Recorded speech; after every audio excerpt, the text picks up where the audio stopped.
Anneme bu yapıştırmalı tuğlalı kağıtlardan yapınca ben de imrendim.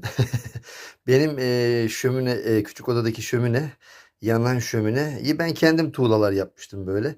Dedim ki ya bir tane de ben alayım kendime. Çok pahalı bir şey değil zaten. Bunları yapıştıracağım. Bakalım yapıştırınca nasıl olacak. Göreceğiz.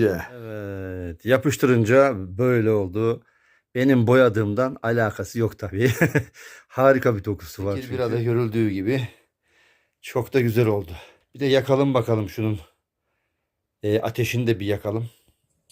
Evet, ateşini de yaktık. Harika bir şöminemiz oldu. Şöyle biraz daha uzaktan çekeyim.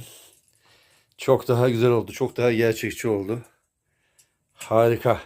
Öbür elimizle boyadığım zaman çok düzdü. Yani tek renkti. Böyle tuğla dokulu çok çok daha güzel bir havası oldu.